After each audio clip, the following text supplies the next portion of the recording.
বাংলাদেশে আপনি যদি ভালো কাজ করেন, ভালো কাজ করবেন, আপনি সবাই শত্রু হইবেন।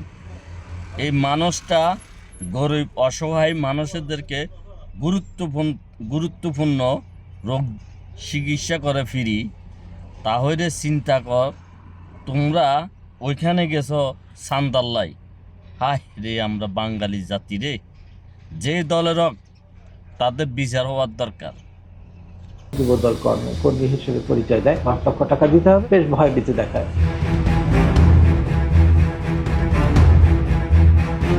বর্তমানে চিকিৎসা সেবা যখন নিছক ব্যবসায়িক পণ্যে পরিণত হয়েছে, তখন রাজধানীর শ্যামলীতে সিকেডি হাসপাতাল গড়ে তুলে গত ১৯ বছরে অধ্যাপক ডাক্তার কামরুল ইসলাম বিনা পারিশ্রমিকে ২,০০০-এর বেশি কিডনি প্রতিস্থাপন করে এক নীরব বিপ্লব ঘটিয়েছেন। এই অসামান্য মানবিকতার স্বীকৃতিস্বরূপ ২০২২ সালে তাকে রাষ্ট্রের সর্বোচ্চ সম্মান স্বাধীনতা পদকে ভূষিত করা হয়। যিনি হাজার হাজার অসহায় পরিবারের মুখে হাসি ফুটিয়ে যাচ্ছেন, তাকে এখন নিজ কর্মস্থলে চরম লাঞ্ছনা ও প্রাণনাশের হুমকির শিকার হতে হচ্ছে।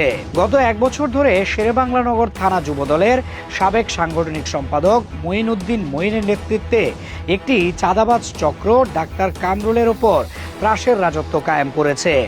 মঈনউদ্দিন মঈন দীর্ঘদিন ধরে ওই হাসপাতালে চড়া দামে খাদ্যদ্রব্য সরবরাহ করত। ডাক্তার কামরুল ইসলাম যখন বুঝতে পারলেন বাজারের চেয়ে অনেক বেশি দামে পণ্য কেনায় হাসপাতালের ব্যয় বাড়ছে, তখন তিনি রোগীদের কল্যাণের কথা ভেবে সেই সরবরাহ বন্ধ করে দেন। তিনি নিজে আড়তে গিয়ে ন্যায্য মূল্যে পণ্য কেনার ব্যবস্থা করেন। এতেই মঈন ও তার অনুসারীরা ক্ষিপ্ত হয়ে ওঠে। সিসিটিভি ফুটেজে দেখা গেছে, যখন তখন হাসপাতালে ঢুকে মঈন কর্মীদের অকথ্য ভাষায় গালিগালাজ করছে। সম্প্রতি শতাধিক ক্যাডার নিয়ে হাসপাতালে এসে তিনি ত্রাস সৃষ্টি করে এবং ৫ লক্ষ টাকা চাঁদা দাবি করে। আওয়ামী লীগের লোক চাকরি করে এমন মিথ্যা অজুহাত তুলে তারা হাসপাতালে স্লোগান দিয়ে সাধারণ রোগীদের মধ্যে চরম আতঙ্ক সৃষ্টি করে। ডাক্তার কামরুল ইসলাম এবার নিরুপায় হয়ে বিএনপির কেন্দ্রীয় নেতাদের বিষয়টি অবহিত করেন। আসার কথা হলো, এই ন্যাক্কারজনক ঘটনার খবর শোনা মাত্রই মধ্যরাতে হাসপাতালে ছুটে গিয়েছেন যুবদল কেন্দ্রীয় সভাপতি আব্দুল মুনায়েম মুন্না ও সাধারণ সম্পাদক মোহাম্মদ নুরুল ইসলাম নয়ন। তারা এই মানবিক চিকিৎসকের পাশে দাঁড়িয়ে সংহতি প্রকাশ করেছেন এবং তাৎক্ষণিকভাবে আইন শৃঙ্খলা রক্ষাকারী বাহিনীর সঙ্গে কথা বলে এই ঘৃণ্য অপরাধীকে দ্রুত গ্রেফতারের দাবি জানিয়েছেন। তারা স্পষ্ট করে বলেছেন, দলের নাম ভাঙিয়ে কেউ চাঁদাবাজি করলে তাকে কোনো ছাড় দেওয়া হবে না। ডাক্তার কামরুল ইসলামের মতো মানবিক ডাক্তারের হাসপাতালে আঘাত হানা মানে দেশের চিকিৎসা ব্যবস্থার মেরুদণ্ডে আঘাত হানা।